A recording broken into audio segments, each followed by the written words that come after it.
इंदौर के कांग्रेस कार्यालय में कांग्रेस के कुछ वरिष्ठ नेता, कुछ वरिष्ठ कार्यकर्ता हम लोगों के साथ में मौजूद है। आइए हम लोग इनसे पूछते हैं कि क्या कारण रहा जो कांग्रेस को जो है कम वोट मिले या कम सीटें कांग्रेस की आ रही है। सर अपना बताएंगे। चंद्रशेखर शर्मा जिला इंदौर के सह प्रभारी हैं चंद्रशेखर शर्मा जी। आइए हम लोग इनसे पूछते हैं कि क्या कारण रहा कि जो है कांग्रेस की जो है इतनी कम सीटें जो है मध्य प्रदेश में जो है आई है। सर आप बताएंगे कि ऐसा क्या कारण रहा है कि कांग्रेस की जो पिछली सीटें थी उससे ज्यादा जो है कम सीटें इस बार जो है कांग्रेस को मिली है। ये विवेचना का विषय है। हालात जो थे उसमें तो ऐसा महसूस हो रहा था कि जनता हमारे साथ में योजनागत कार्यों पर हमने जोर दिया था और भारतीय जनता पार्टी की विफलताओं को भी सामने लाने की बात की। उसके बावजूद भी जो परिणाम है वो बिल्कुल विपरीत गए हैं। ऐसा क्यों हुआ, ये हमारे लिए भी चिंतन का विषय है। तो आप लोकसभा जो आने वाले समय में लोकसभा चुनाव है तो उसके लिए आपकी अब क्या रणनीति होगी विधानसभा को देखते हुए। देखिए, ये एक लड़ाई है। इस लड़ाई में परिणाम को नहीं देखा जाता है, देखा यह जाता है कि हमको कितने ताकत से फिर से लड़ना है। जो कमियां हमारी रही होगी विवेचना करेंगे, देखेंगे, बात सामने आएगी, वो अगली तैयारी हम लग जाएंगे। तो क्या लगता है कि भारतीय जनता पार्टी ने जो पिछले समय में जो काम किए हैं क्या उसके कारण जनता ने उन्हें जो है समर्थन दिया है या कुछ और उनका जो है रीजन रहा होगा जिसके कारण जनता ने उन्हें सपोर्ट किया है। काम के दिनों में कोई बात ही नहीं की, ये तो अभी भी चालू हो गए, हमास और इसराइल पे चले गए। ये ध्रुवीकरण करते हैं धर्म के नाम, और मुझे लगता है कि एक बहुत संवेदनशील विषय है, वो उसी पे ये चल रहे हैं और वही कारण हो सकता है, ऐसा मेरा अंदाजा है, क्योंकि काम से इनका दूर दूर तक वास्ता नहीं। मतलब ऐसा हम लोग बोल सकते हैं कि इन्होंने जो अपना मुद्दा हिंदुत्व का रखा था उसके लिए, और दूसरा ये कि इन्होंने जो लाडली बहना जो योजना लेकर आए तो इसके कारण उन्हें वोट मिले हैं या कुछ और रीजन हो सकता है। लाडली बहना का जहाँ तक सवाल है, ये मान के चलिए कि 25% महिलाओं को भी पैसा नहीं मिल रहा था, तो ये इशू बहुत बड़ा है, ऐसा नहीं है। इससे ज़्यादा तो हमने घोषणा की थी कि हम सारी महिलाओं को देंगे। अंडर करंट हिंदुत्व वाला मसला मुझे दिखाई देता है और उसी पे इनका जोर था और उसमें शायद इनको सफलता मिली। हाँ, जैसा कि इन लोगों का बोलना है, भारतीय जनता पार्टी के जो लोग हैं उनका ये बोलना है कि हम सनातन हिंदू धर्म के लोग हैं और कांग्रेस ने हमेशा हिंदू धर्म का विरोध किया है। तो क्या ये सच है कि कांग्रेस ने हिंदू धर्म का विरोध किया है। कांग्रेस ने कभी भी विरोध नहीं किया हिंदू धर्म का। हम सभी धर्मों की बात करते हैं, हम सभी को साथ में लेके चलने की बात करते हैं। हम यथास्थान हर व्यक्ति का सम्मान रहे उस पर जोर देते हैं, लेकिन इन्होंने किया है इस बात को बवंडर बनाया और कांग्रेस को हिंदू विरोधी बताने की कोशिश की। शायद ये सफल हुए, उसी का कारण ये है। देखिए, जैसा कि अभी सर ने हमें बताया कि भारतीय जनता पार्टी ने जो है हिंदू धर्म को जो है अपना मुद्दा बनाकर चुनाव लड़ा और शायद उसी के कारण उन्हें जो है सफलता मिली है। पर कांग्रेस भी इस हार को जो है इतनी आसानी से नहीं लेने वाली है, वो भी विवेचना करेगी और आने वाले जो लोकसभा चुनाव है उसमें फिर एक अच्छी ताकत के साथ और सारी एकजुटता के साथ जो है कांग्रेस फिर से जो है सत्ता में आने की जो है कोशिश करेगी।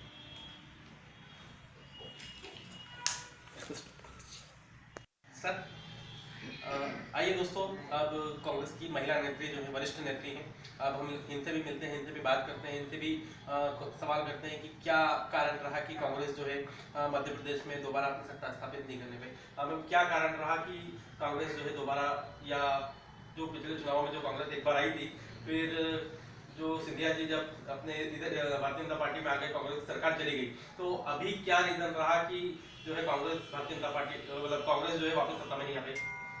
कांग्रेस ने मेहनत पूर्ण की थी और जिस तरह से कांग्रेस के वचन थे, वादे नहीं थे, वादे तो बीजेपी करती है झूठे, और कांग्रेस वचन देती है। कमलनाथ जी ने जब जब पिछले बार भी वचन दिए थे उनको 12.5 महीने मिले थे काम करने को, लेकिन उन 12.5 महीने में भी उन्होंने अपने करीब करीब सब वचन को पूरा किया था और जनता को भरोसा था। जनता के बीच में जब हम गए थे तो उन्होंने कहा था कि हमको वापस कमलनाथ जी की सरकार चाहिए।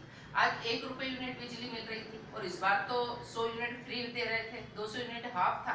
तो जनता जिस तरह से खुश थी कांग्रेस से और बार जो चुनाव था कांग्रेस और बीजेपी के बीच में नहीं था, जनता और बीजेपी के बीच में था। जनता ने चुनाव लड़ा था और जनता ने जिस भारी मतदान किया था, जिस हिसाब से, उस हिसाब से कांग्रेस की सरकार बनना तय थी।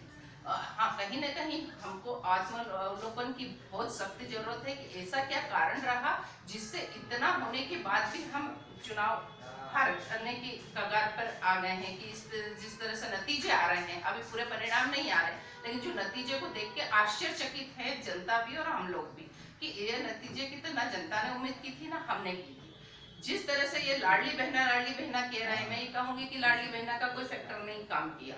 क्यों? क्योंकि इन्होंने लाडली बहना को जो 3 महीने लालीपाप दिया, लाडली बहना अच्छे से समझ रही थी कि ये लालीपाप है चुनाव का, और इसके चुनाव जीतने के बाद देखना ये लाडली बहना बंद हो जाएगी। ठीक है, फिर जब चुनाव आएंगे फिर इनकी लाडली बहना याद आएगी। तो क्यों लाडली बहना, क्या वो लाडली विधवा महिलाएं जो थी वो लाडली बहना नहीं थी? क्यों भेदभाव किया शिवराज जी ने लाडली बहनों में भी? लाडली बहनों में जो वृद्ध महिलाएं थी वो क्या इनकी लाडली बहना नहीं थी? तो उनकी पेंशन रोक के, जिनको सख्त जरूरत थी उनकी पेंशन रोक के ये चुनावी लालीपाप दे रहे थे। तो लाडली बहना अच्छे से समझ रही थी, और जो विधवा महिला थी और जो वृद्ध महिला थी वो इनके बिल्कुल खिलाफ थी, क्योंकि उनकी इतने समय से इन्हें पेंशन रोक दी थी। इधर कमलनाथ जी ने 1500 रुपए देने का वादा किया था, कन्यादान में 1 लाख रुपए देने की बात की थी, वचन दिया था, और वचन पहले भी उन्होंने पूरा किया था। 51,000, 26,000 से 51,000 पिछले चुनाव में भी किया था, और उन्होंने करके दिखाया था वचन उनका पूरा। तो ये कहीं लाडली बहना का वो नहीं था। ये जो भी कुछ गेम पर्दे के पीछे से खेला गया बीजेपी के द्वारा, और वो अतिशीघ्र इस पे आत्मावलोकन करके और ये पर्दे के पीछे की कहानी को फ्रंट पे लाएंगे और जनता के सामने लाएंगे कि ये किस तरह से जीती।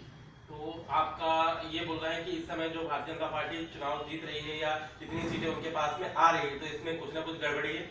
बिल्कुल गड़बड़ी है, क्योंकि देखिए रोजगार नहीं था, हर युवा परेशान था। व्यापम घोटाले, इनके हर घोटाले, यहाँ तक कि इन्हें भगवान महाकाल को नहीं छोड़ा था घोटाले में। क्या धर्म की बात करते, जो महाकाल जैसे वहां घोटाला कर सकते मंदिर में, वो हर जगह घोटाला कर सकता। कितनी भ्रष्ट सरकार थी सबको पता था, पूरे मध्य प्रदेश में को नहीं पूरे देश को पता थी भ्रष्ट सरकार थी ये। जिस रोजगार के नाम पे शून्य था। आज महिलाएं कभी भी मुंडन नहीं कराती है। बीजेपी के राज में, शिवराज के राज में यही बहनों ने मुंडन कराया था, क्योंकि परेशान थी, रोजगार नहीं था। आज आंगनबाड़ियों की महिलाओं को, आशा कार्यकर्ताओं को पैसा नहीं दिया गया था। कितने महीने से इन्होंने, जब से लाडली बहना योजना शुरू की थी तब से आशा कार्यकर्ता और आंगनबाड़ी बहनों के पैसे इन्हें रोक दिए थे। तो कहाँ ये बात करते हैं? आज रोजगार नहीं था, है ना, महंगाई दिन प्रतिदिन बढ़ रही थी। इन्होंने जितने भी वादे किए थे एक भी धरातल पे नहीं थे, तो इनकी जीतने का 1% भी चांसेस नहीं था। फिर भी ये जीती है, तो पर्दे के पीछे बड़ा खेल हुआ। देखिए, सीधे कांग्रेस के जो वरिष्ठ नेतृत्व है उनका ये बोलना है कि आज जो भारतीय जनता पार्टी अपनी सरकार बना रही है, जो इतनी सीटें इन्होंने जीती है, इसमें कुछ न कुछ गड़बड़ी भारतीय जनता पार्टी के द्वारा की गई है। क्योंकि ये लोग जब जमीन पर लोगों से मिलने गए, लोगों से जब इन्होंने मिला, लोगों से बात की, तो सारे लोग जो है इनके समर्थन में थे कि हम कांग्रेस की सरकार दोबारा लेके आना चाहते हैं। पर ऐसा क्या हुआ कि आज परिणाम के दिन जो है जो लोग इनके सपोर्ट में थे या जो लोग इनके साथ थे, जिन्होंने इनको वादा किया था कि हम जो है कांग्रेस की सरकार लेकर आएंगे, तो आज ऐसा क्या हुआ कि सारे जो है वादे जनता द्वारा जो किए गए थे वो सही साबित नहीं हो पा रहे हैं और भारतीय जनता पार्टी अपनी सरकार बना रही है। तो ये वाकई में कांग्रेस के लिए एक विचार का जो है विचारणीय समय है और मंथन का समय है कि ऐसा क्या हुआ कि जनता ने जो है उन्हें सपोर्ट किया या क्या गड़बड़ी हुई है। तो ये गड़बड़ी जो भी है वो सामने लेकर आएंगे और आने वाले जो लोकसभा चुनाव है हम उसके लिए भी इनसे पूछते हैं कि लोकसभा चुनाव के लिए आपकी रणनीति क्या होगी? लोकसभा चुनाव में जिस तरह से हमने अभी जमीनी स्तर पर काम किया, सभी नेताओं से लगा के हर कार्यकर्ता ने मेहनत की थी, इसको हम बिल्कुल धरातल पे लाएंगे। और जिस तरह से अभी ने सनातन धर्म की आड़ में ये जो बड़ा खेल खेलते हैं, इनके धर्म की आड़ के पीछे का खेल जनता के बीच में उजागर करेंगे। क्योंकि अगर ये इतने धर्म प्रेमी हैं और इतने हिंदू धर्म की बात करते हैं, तो फिर संजय शुक्ला जी की यहाँ कथा हो रही थी तो इन्हें क्यों रोके? षड्यंत्र पूर्वक रोकी गई ना। जब उनके बेटे के नाम से परमिशन मांगी थी तो संजय शुक्ला जी के नाम से एन टाइम पे परमिशन दी गई। तो धर्म विरोधी कौन हुए? कांग्रेस हुई कि बीजेपी हुई? जिस तरह से संजय शुक्ला जी ने काम किया धरातल पर, जिस तरह से कोरोना काल में उनका काम काम हुआ। संजय शुक्ला जी ने जो जन सेवा की, अगर संजय शुक्ला जी जैसा ऐसा जन सेवक हारने की कागार पे इतने ममतों से पीछे चल रहे हैं तो ये बराबर इनका षड्यंत्र है, पूरा का पूरा ही षड्यंत्र है।